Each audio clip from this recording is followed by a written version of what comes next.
In case you're wondering, it is cold. It is cold. Whew. See, I'm trying to do this so that you've got a nice view of the sea. But if I do this too much, I have the sun in my face and I can't see anything. People are walking my way and they're going to think of me like I'm such a YouTuber. Of course the sun would disappear right now. Of course, that is typical. Typical. Not to be this person, but can you see the change? How dark it is in the back? And it's just shadow. It just impresses me. You know, nature is just insane. It's so pretty. So peaceful and pretty. So I'm looking around, trying to see how many people are around me, just to have an idea of how many people are, possibly seeing me just talking to myself. And I just watched this person plunk themselves down on the sand and just lie down and just lie there, flat on his back. I think he's living the life. I really think he's living the life. I think I finally managed to do something that might work.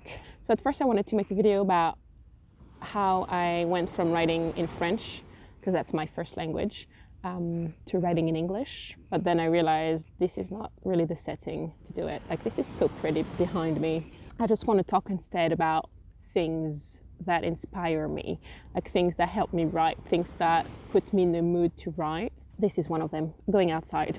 Going outside is definitely helpful when you are either, obviously I am lucky, I live right next to the beach. Whenever I'm feeling a bit low, or whenever I feel like I want to brainstorm my story idea, whatever I'm working on, I go and take a walk on the beach. And it does it every time. I just put some music on and walk for about 45 minutes, an hour. And I can be sure that by the end of it, even if at the start I don't really think about anything, by the end of my walk, I will have thought about something. It really helps me. And I know I've talked to other people who likes to take walks even in the neighborhood, just take a walk outside, being in the sun, being in the fresh air. I don't know, but that scent. My nose keeps leaking because it's windy.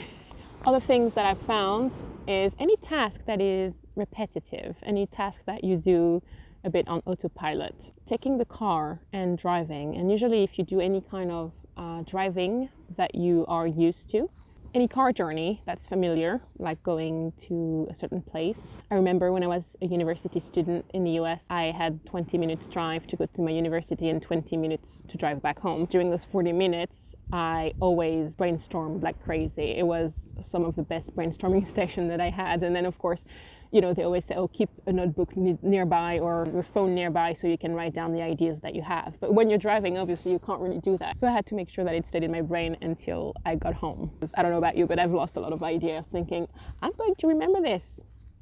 Nope, never remembered it. Piece of advice, when people say, keep a notebook or your phone nearby so you can write down those ideas, listen, because those ideas just disappear. Poof. Also, alongside with the driving your car, just being a passenger in a car, especially in long car drives. I love that when I can just be in the back of the car with my music on, being in movement. So it can be car drive, or I can be on a train or even on a plane, just knowing that I am moving and just listening to music. I always get really inspired during those moments. Doing the dishes, I have plotted a lot of stories or scenes doing the dishes. I'm not the most neat person.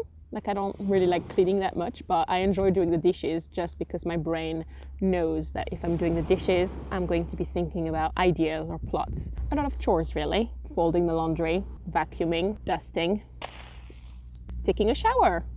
So I'm sure there is a science behind it. I happen to be a science teacher, so I'm always curious about the science behind things, but now I want to look up what's going on in your brain when you're doing a task that's repetitive and why it puts you in a zone when you just become super creative. If any of you actually knows the answer to this question, let me know in the comments because I'm super curious. There's a person coming. She's sitting down really close to me. The lady's doing push-ups on the beach. This is quite funny. I have one man who's just lying down on the ground, on the sand, just without any towel, and I have a lady about 100 meters from me doing push-up. I love this. I don't think it's that groundbreaking. Any of you who writes already have their own habits and things that put you in the mood. So let me know in the comments if you have any of those habits that helps you get in a creative zone. And the next video will be technically on the 30th of October, which is right before NaNoWriMo, so I might talk about NaNoWriMo in the next video. So really this was just an excuse for me to show you the pretty sea behind me.